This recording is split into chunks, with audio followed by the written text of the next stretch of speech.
gente boa. Quem aqui está chegando hoje aqui? Primeira vez que está chegando aqui hoje? Maiarinha. Sejam bem-vindos. Dá uma salva de palmas para essa galera. Sejam bem-vindos, gente. Muito bom ter vocês aqui.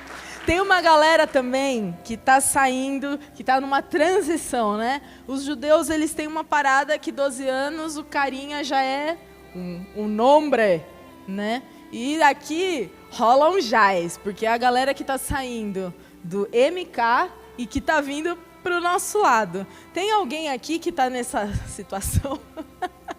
Eu sei que tem um aqui, que eu vou chamar já já. Não? Não? Beleza. No final do ano, a gente fez uma transition aqui e chamamos um pessoal que estava nessa situação. Vieram 4 adolescentes novos para a nossa turma, mas faltou um carinha, que é muito especial para a gente. E a gente queria presentear ele hoje aqui. Então, mozão, dá uma Bíblia lá para o Davizinho. Está lá no fundo, Davizinho. Davizinho, Ruth, leva uma Bíblia para o Davizinho. Seja bem-vindo, viu, parceiro? Esse aqui é um grupo de jovens todo louco. Tem gente de toda a idade aqui. Se você tem 60 anos e se considera jovem ainda, cola com a gente também, que é nóis. Então, vamos lá. Mais uma vez, eu quero desejar boas-vindas para vocês. E o nosso desejo, nesse primeiro encontro de 2021, é que vocês sejam transformados pelo Cristo que ressuscitou dos mortos. Quando Paulo instrui o jovem pastor Timóteo, lá em 2 Timóteo 4, de 1 a 4, a gente vê um apóstolo já idoso, cansado, perto de ser assassinado, martirizado, instruindo um jovem pastor na flor da idade. E ele fala assim para esse jovem pastor: diante de Deus e de Cristo Jesus, que há de julgar vivos e mortos pela sua manifestação e pelo seu reino, peço a você, com insistência, que pregue a palavra, insista, quer seja oportuno, quer não. Corrija, repreenda, exorte com toda paciência e doutrina, pois virá o tempo em que não suportarão a sã doutrina. Pelo contrário, seguirão os próprios desejos e buscarão mestres que lhes digam apenas aquilo que agrada aos seus ouvidos. Rejeitarão a verdade e correrão atrás de mitos, mas você seja sóbrio em todas as coisas, suporte as aflições, faça o trabalho de um evangelista, cumpra plenamente o seu ministério. E nós temos vivido esses últimos tempos que Paulo profetizou aqui, em que muitos mestres têm surgido, em que muitas vozes têm aparecido. E qual é a visão do projeto 231? Nós somos um grupo de jovens e adolescentes que tem como grito de guerra: ouvimos apenas a voz de Cristo. Podem surgir muitos mestres, podem surgir muitas vozes, gente bonita, gente cheirosa, gente rica, com muitos likes, com muitos views, com muitos seguidores. A gente continua buscando o lugar onde Cristo está. Seja num lugar pequenininho, seja num lugar com pouca gente, a gente continua querendo ouvir a voz do Mestre verdadeiro. Essa é a visão desse projeto. Por isso, se você está seguindo a gente, se você está aqui hoje à noite, você está aqui para ouvir sã doutrina, para ouvir a verdade da palavra de Deus. E a minha oração é que o seu coração se abra para essa verdade. Jesus é o nosso pastor. Jesus é o nosso pastor. Dito isso, abra sua Bíblia, seu smartphone, em Filipenses 3. O tema da pregação dessa noite é... Eu fiquei pensando num tema jovem, assim, né? Falei, cara... O que seria um tema top, assim, jovem? Eu tentei esse aí. Me ajudem. Ficou jovem esse tema. Ficou. Livre-se da bagagem extra. Eu tentei. O máximo que eu pude conseguir nos meus 30 anos de... Enfim, pula essa parte. Filipenses, eu vou dar um contexto rapidão para vocês, tá bom? Filipenses é chamada de a carta da alegria. Isso porque Paulo ele vai mencionar incentivo de alegria para a galera de Filipos mais ou menos 18 vezes, numa carta que tem só 4 capítulos. Então é muita coisa para pouco espaço. Ele fica o tempo todo, alegrem-se no Senhor, alegrem-se no Senhor. Eu digo mais uma vez, alegrem-se no Senhor, alegrem-se no Senhor. Só que tem um porém. Sabe quem era esse Paulo que estava escrevendo a carta de Filipenses? Era um cara que estava preso. Preso por pregar a palavra de Deus, provavelmente em Roma. Num lugar escuro, num lugar úmido. Se os discípulos não levassem comida para ele, ele não tinha o que comer. Se os discípulos não levassem para ele roupa, ele não tinha o que vestir. Paulo, ele estava sofrendo de necessidades absurdas, de necessidades básicas, talvez necessidade de água, talvez necessidade de amigos, talvez necessidades que para a gente são coisas assim, tipo, é óbvio que eu tenho que ter isso na vida, entendeu? É óbvio. Paulo estava sofrendo de necessidades desse grau. E esse cara está falando para a gente, alegrem-se no Senhor. Alegrem-se no Senhor. O que é isso? A gente já começa aplicando essa parada. O que é isso? O que é estar preso? O que é o Paulo, que era o cara dos fariseus, o bambambam, o bonitão, o cara com 1 milhão de likes e de curtidas e de seguidores no Instagram, o cara que tinha 2 bilhões de seguidores no YouTube, tô viajando, né? Mas, tipo, se ele fosse da nossa época, ia ser mais ou menos assim. Ele era o cara! Ele era o cara, pensa assim no cara, tipo, pensa, eu sei lá, eu fiquei pensando, eu chutei o Jay-Z, entendeu? Que é o cara, o Jay-Z é o cara, entendeu? O cara já é marido da Beyoncé, ele é o cara. Pensa num Jay-Z, só que da religião. Esse era o Paulo. Aí um dia, Paulo decide que ele queria matar esses caras que são dessa seita do caminho. Quem que são esses caras que ficam falando desse Jesus que ressuscitou? Eu quero matar esses caras. E ele vai rumo a Damasco e chegando no meio da estrada, Paulo tem o encontro. Pode ser que em você falte o encontro. Esse mesmo, grandão, assim, com letra maiúscula. O encontro que vai transformar a tua vida. De Jay-Z, Paulo se torna o zero à esquerda. O Zezão, o cara que não tinha mais nada, que não tinha status, que não tinha likes, que não tinha views, e que de perseguidor se tornou o perseguido. A ponto de ser martirizado. Esse cara que tinha tudo e perde tudo por amor de Cristo, fala para mim e para você, alegrem-se sempre no Senhor. O que é que tem nesse tal de Jesus Cristo, que faz um cara que não tem mais nada, um desgraçado, falar, alegre-se sempre no Senhor? Eu preciso descobrir qual que é a fórmula de Paulo, porque eu não consigo sentir alegria sempre no Senhor.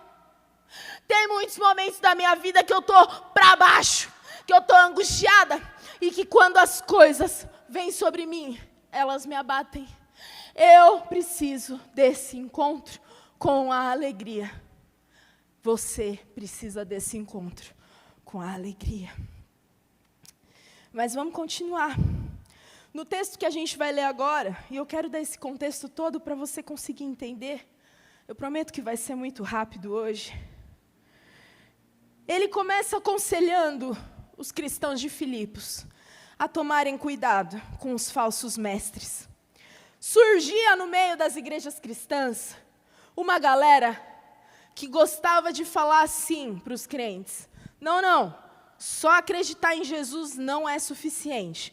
Você precisa observar as leis do judaísmo. Você precisa se circuncidar. Você precisa seguir alguns ritos bem sérios para conseguir ser salvo. E aí, Paulo fala assim, cuidado com esses caras, porque eles estão enchendo a bagagem de vocês de coisa e vai ficar difícil de caminhar. Vai ficar difícil de caminhar. É basicamente sobre isso que Paulo está falando aqui. E aí, para ele mostrar que nele não é qualquer pessoa, ele continua falando do currículo religioso de Paulo. Circuncidado no 8º dia, da linhagem de Israel, da tribo de Benjamim, hebreu de hebreus, quanto à lei era fariseu, quanto ao zelo perseguidor da igreja, quanto à justiça que há na lei, irrepreensível. Esse era o Paulo. Então, se fosse para falar de alguém que seguia todos os ritos, tudo bonitinho, esse cara era o Paulo. E ele abre mão de todas as coisas por causa de Cristo. E é exatamente sobre isso que a gente vai ler aí. Quem está com o smartphone já aberto nessa passagem aí? É, isso aí, galera. Quem não está, dá um misericórdia, Senhor, e abre em 2 segundos. Vamos ler junto? A partir do versículo 8 de Filipenses 3, diz assim a palavra do Senhor. Na verdade, considero tudo como perda por causa da sublimidade do conhecimento de Cristo Jesus, meu Senhor. Por causa dele, perdi todas as coisas e as considero como lixo para ganhar a Cristo e ser achado nele, não tendo justiça própria que procede de lei, mas aquela que é mediante a fé em Cristo, a justiça que procede de Deus, baseada na fé. O que eu quero é conhecer Cristo e o poder da sua ressurreição, tomar parte nos seus sofrimentos e me tornar como Ele na sua morte, para que de algum modo alcançar a ressurreição dentre os mortos. Não que eu já tenha recebido isso, ou já tenha obtido a perfeição, mas prossigo para conquistar aquilo para o que também fui conquistado por Cristo Jesus. Irmãos, quanto a mim, não julgo havê-lo alcançado, mas uma coisa faço, esquecendo-me das coisas que para trás ficam, avançando para as que estão diante de mim, prossigo para o alvo, para o prêmio da soberana vocação de Deus em Cristo Jesus. Aleluia, eu gosto desses meus irmãozinhos pentecostal, aleluia. Paulo, em vários textos, ele compara a caminhada cristã, a vida cristã, a uma corrida. Uma corrida. Tem vários textos, tem, por exemplo, o texto de 2 Timóteo 4, quando ele fala que combateu o bom combate, completou a carreira e guardou a fé. São vários textos que ele vai usar para falar de corrida. E eu não sei se vocês todos fazem atividade física. Eu, de vez em quando, percebo que eu estou comendo mais do que queimando e vou lá para a pista de caminhada do Parque Municipal. E quando a gente chega lá, é muito louco, porque você começa a perceber a galera que vai para dar um migué e a galera que está correndo sério.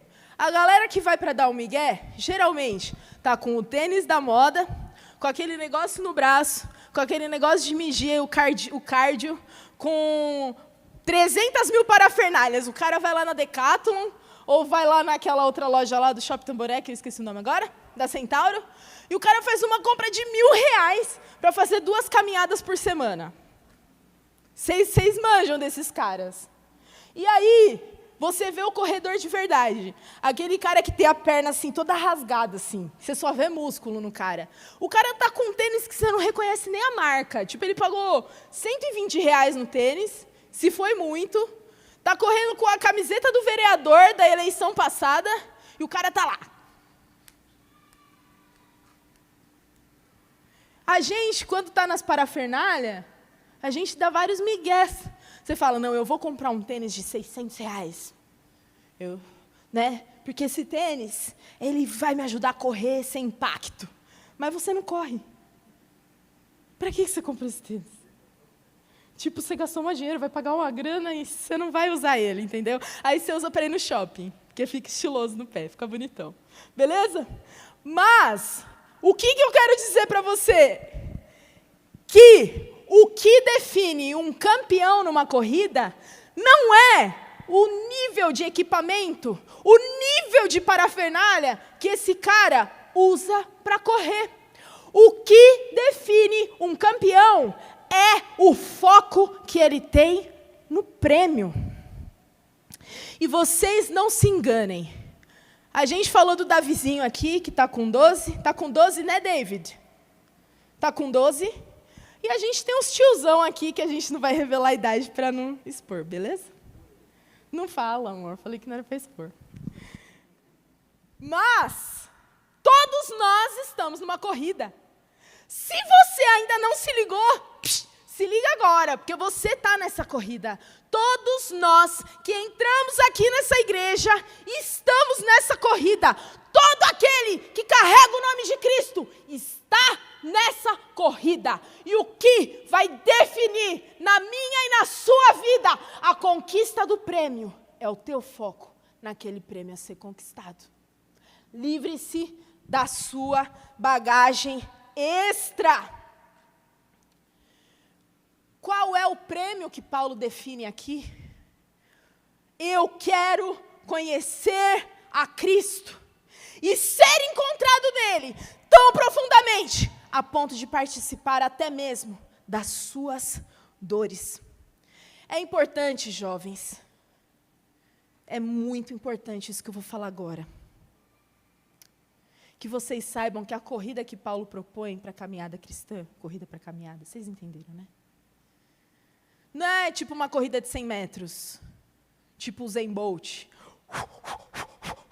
Acabou, ganhei, campeão, adrenalina, pá! Não.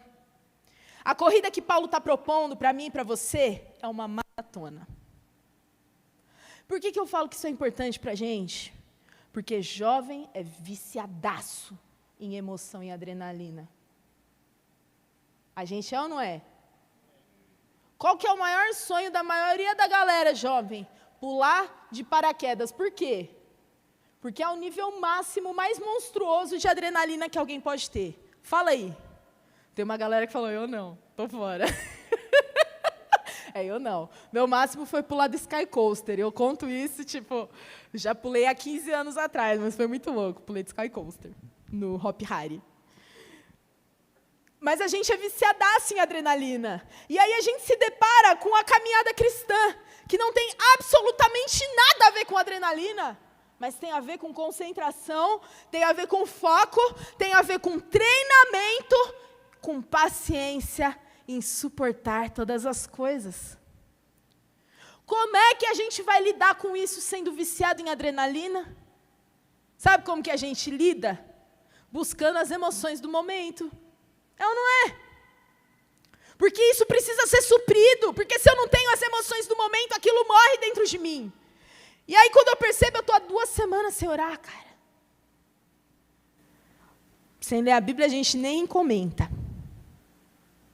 Pula essa parte, não é mesmo? Por quê? Porque exige de nós algo além da adrenalina. Exige de nós a paciência, o amor, o foco no prêmio, que é conhecer a Cristo e ser conhecido por Ele. Eu quero citar 2 exemplos para você. Eu espero que não seja muito tiozão. Quem aqui já assistiu Matrix? Os mais velhos assistiram. Os mais novos, que não assistiram, assistam, porque tem tudo a ver com o que eu vou falar agora. Matrix. Qual que é a sacada do Matrix? Um cara, tipo, no mundo, assim, que nem a gente, meio rebeldão, pá, sei quê, cheio de falar da política, sou contra ele, blá, blá, blá, blá. E um dia ele tem encontro com um cara que fala assim para ele, sua vida vai mudar agora.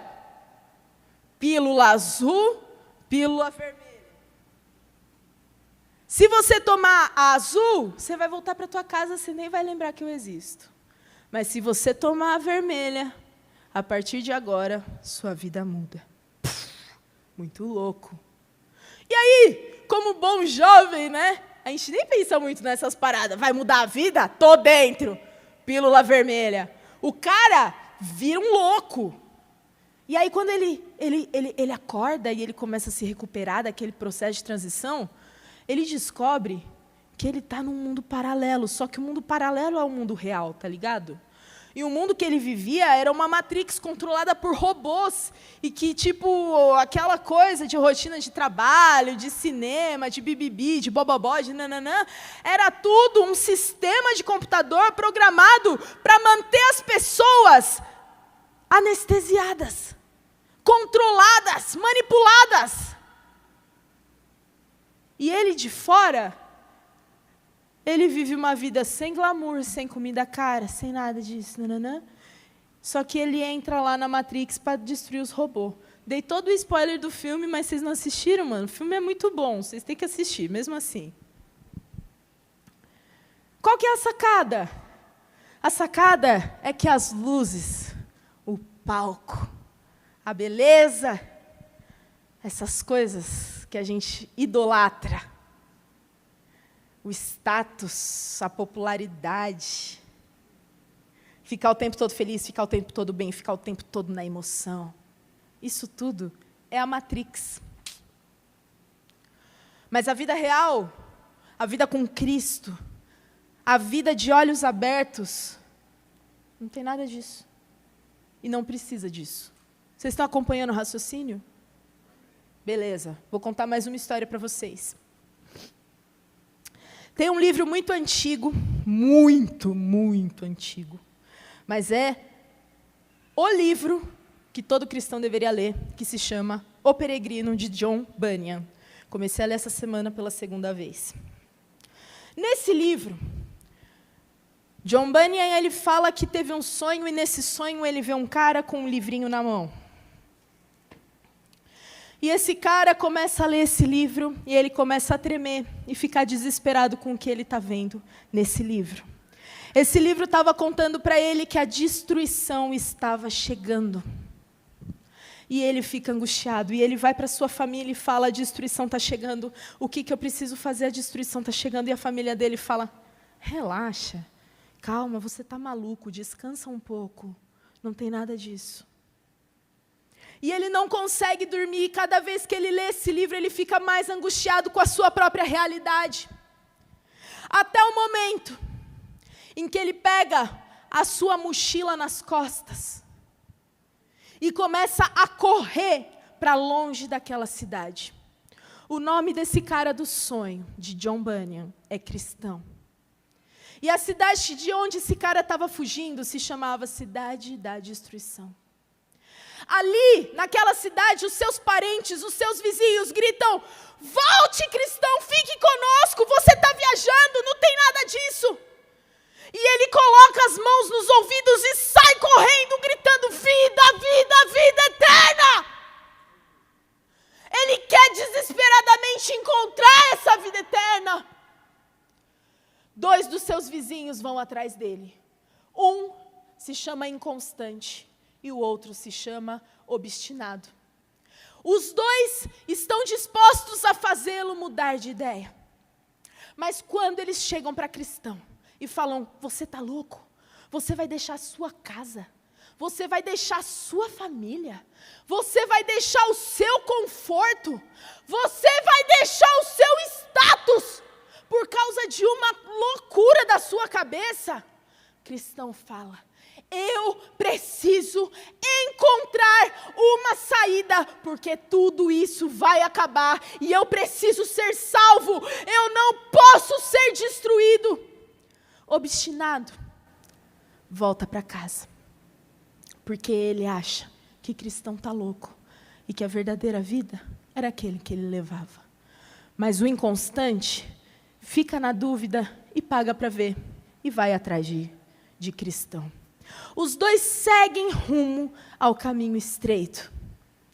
Só que em um momento, eles encontram o pântano do desespero e acabam caindo nele. E eu já estou acabando essa história. No pântano do desespero, é tão difícil sair de lá, tão difícil, que inconstante acaba percebendo que é melhor voltar para casa. E ele volta correndo para a antiga vida dele e deixa cristão sozinho, seguindo o seu caminho.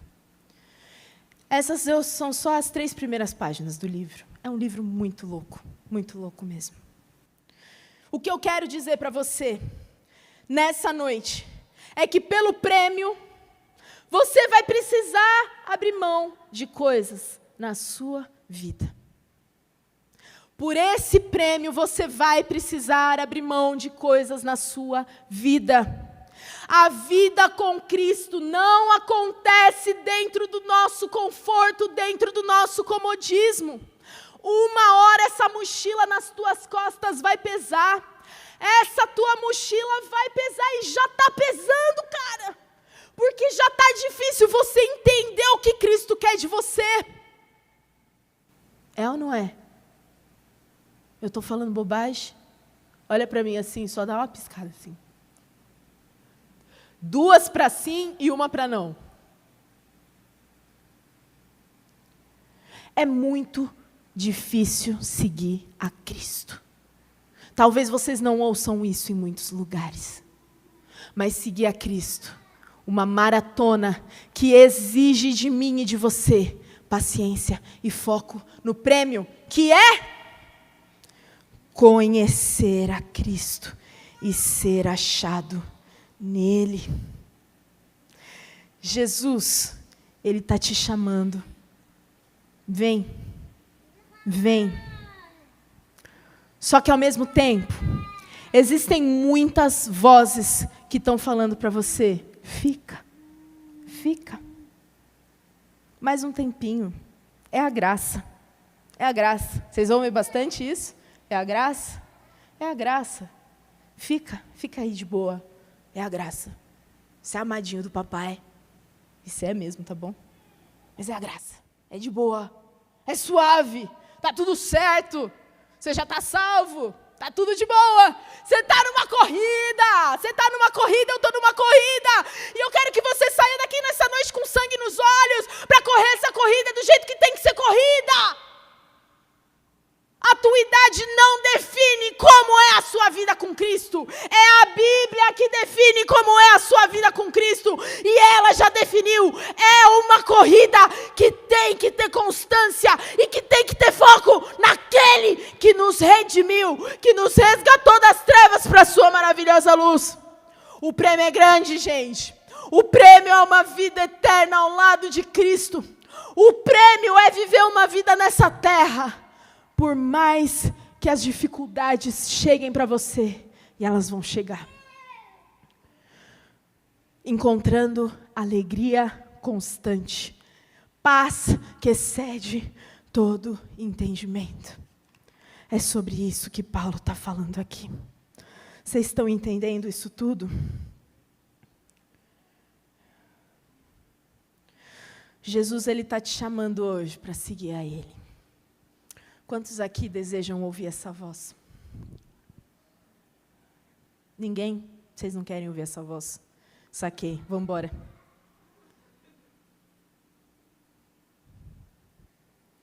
É o que eu mais quero na minha vida.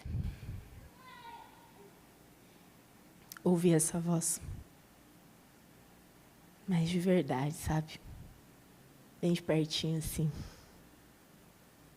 É o que eu mais quero. Eu quero querer conhecê-lo. Com todos os desejos que competem dentro de mim, o que tem que sobressair é querer conhecê-lo. Jesus te chamando para segui-lo, você fala assim, calma aí, Senhor, que eu vou arrumar minha mala, que o caminho é longo. E aí você vai lá, volta lá, suas coisas. O que eu preciso? Sei lá, acho que eu preciso ter um Instagram da hora. Daí eu preciso também ser, relevante para os meus amigos. Daí eu também preciso ter umas roupinhas legais para ser relevante para os meus amigos, para ter o Instagram da hora. E por aí vai. E aí Jesus, Ele pega essa sua mala e fala assim, filho, deixa eu ver o que você tem aqui na sua mala. Aí Ele abre a sua mala e fala assim, bom, isso não precisa, isso aqui também não precisa. Isso aqui também não precisa. Pronto. Aí você fala, mas Jesus, saiu tudo da mala. Daí ele fala assim, eu só preciso de você, do jeito que você está. Com a roupa do seu corpo assim mesmo. Vem. Você só precisa de mim. Me segue. Como que a gente faz com esse Jesus que fica o tempo todo frustrando as nossas expectativas carnais e terrenas? Siga Cristo. Corra essa corrida. Fica de pé aí, gente.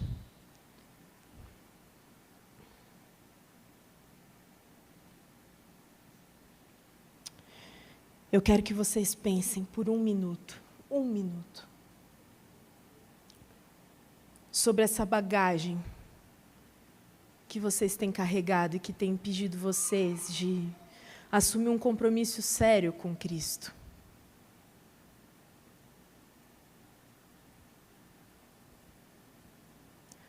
Não se iludam, não existe outro caminho que não seja Cristo, a eternidade. E mais cedo ou mais tarde, todos nós estaremos diante daquele trono branco, mostrando as nossas obras. Que dia glorioso vai ser esse dia. Mas você precisa se livrar das suas bagagens. Tudo aquilo que te afasta de Deus é ídolo, é distração e vai te atrapalhar na sua corrida.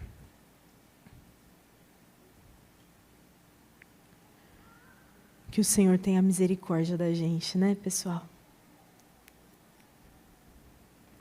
Que o Senhor tenha misericórdia de nós. Para a gente chegar diante daquele dia, diante dele, vê-lo nos olhos. Né?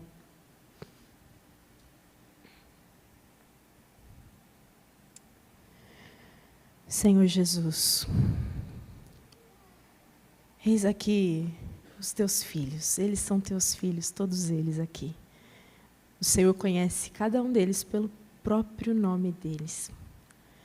E eles só estão aqui hoje porque o Senhor os chamou um dia, mesmo que eles não tenham ouvido essa voz tão claramente. Eu clamo ao Senhor, Pai, e eu sei que o Senhor está nos ouvindo aqui. As palavras ditas e as não ditas, eu clamo ao Senhor, que o Senhor possa encontrar o coração desses jovens aqui. Que o Senhor possa arder de novo no coração desses jovens, fazendo todo medo desaparecer, trazendo sobre eles um novo amanhecer, como a gente cantou aqui hoje. Nós precisamos sentir alguma coisa nova borbulhando dentro de nós, e essa alguma coisa nova é o teu doce Espírito Santo. Que ele não seja apagado pelas coisas desse mundo que são passageiras e que são ilusões. Que ele não seja apagado pelas nossas paixões. Que o teu doce Espírito não seja apagado pela nossa incredulidade. Mas que ele nos dê energia para a gente correr essa corrida e alcançar o prêmio que é o Senhor. Te conhecer, prosseguir em te conhecer e ser conhecido por ti.